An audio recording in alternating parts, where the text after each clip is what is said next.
Si vous n'avez pas des résultats dans l'évangélisation, alors que vous faites tout ce que vous pouvez, vous vous donnez corps et âme pour y arriver, mais pourtant vous n'avez aucun résultat, je veux vraiment qu'on pose les choses 5 minutes parce que cette vidéo est pour vous. Les amis, je préfère être honnête dès le début. Alors, je ne viens pas vous parler en tant qu'expert, je n'ai pas de formule magique pour remplir des églises, je galère tout comme vous. Mais je voulais vous partager un petit truc que j'ai appris, une vérité de la parole que j'ai mise en pratique une fois et qui a enfin marché pour moi. Alors, je ne vous parle pas de gagner des foules immenses, en tout cas, pas encore. Mais si ce partage peut vous aider vous aussi à gagner ne serait-ce qu'une personne, voire deux, ou même une famille pour le Seigneur Jésus-Christ, je crois que c'est déjà une victoire immense. Alors, ce secret tout simple, c'est ce que j'appelle le fait de demeurer. En réalité, cette clé de demeurer, ce n'est pas que je l'ai inventée tout seul. C'est mon pasteur, mon papa Eric qui me l'avait enseigné. Et pour être honnête, pendant longtemps, c'était juste une théorie dans ma tête. Et puis, avec les circonstances, l'esprit a permis à ce que je puisse avoir les yeux enfin ouverts. Je me suis retrouvé dans une situation où j'ai décidé enfin d'appliquer ce conseil. Et c'est là que j'ai vu les résultats. Quand on y regarde de près, les Écritures en parlent très clairement. Le Seigneur Jésus-Christ avait donné cette instruction précise à ses disciples. Quand vous arrivez quelque part et qu'on vous accepte, demeurez-y. Mais si on ne vous accepte pas, partez. Secouez la poussière de vos pieds et avancez. On se dit souvent, mais si je reste bloqué avec une seule personne, je perds du temps.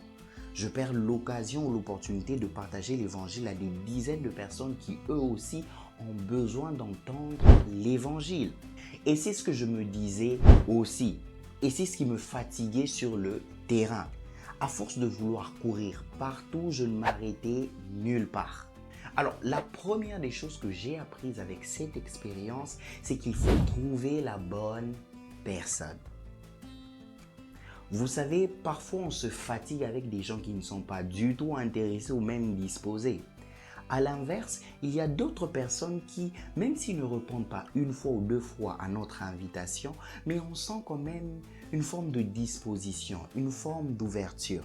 On se dit, si j'investis sur cette personne, je peux avoir des résultats. Et notre grande erreur, l'erreur que je commettais souvent, c'est de ne s'arrêter qu'à un ou deux suivis. Ensuite, je me disais, tant pis, ça ne marche pas, je passe directement à une autre personne. On pense souvent que pour réussir dans le domaine d'évangélisation, il nous faut aborder des dizaines de personnes ou partager des milliers de prospectus.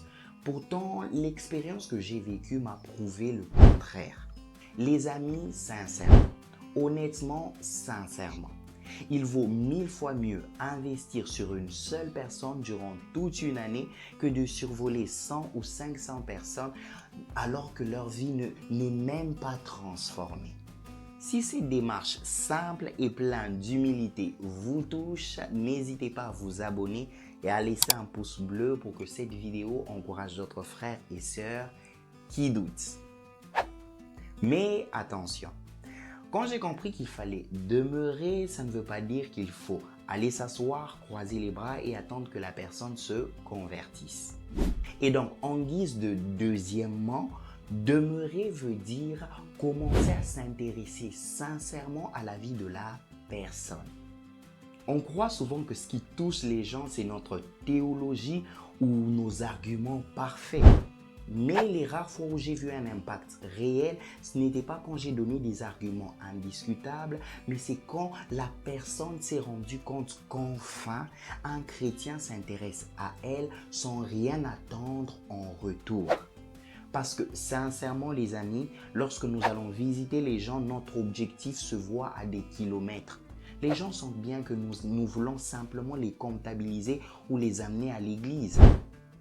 On ne s'intéresse jamais à leur vie, à leurs frustrations, à leurs rêves, à leurs passions. C'est ça le vrai problème. Si le jeune homme en face de toi, son kiff c'est le football et qui passe toutes ses journées à regarder des vidéos des matchs, pourquoi ne pas s'asseoir un instant et partager ce moment-là avec lui? Vous savez, ce n'est pas de la manipulation, ce n'est pas de l'hypocrisie, c'est la communion fraternelle. Et une fois que la personne sent sincèrement que vous vous intéressez à elle, c'est quand elle commence réellement à s'ouvrir.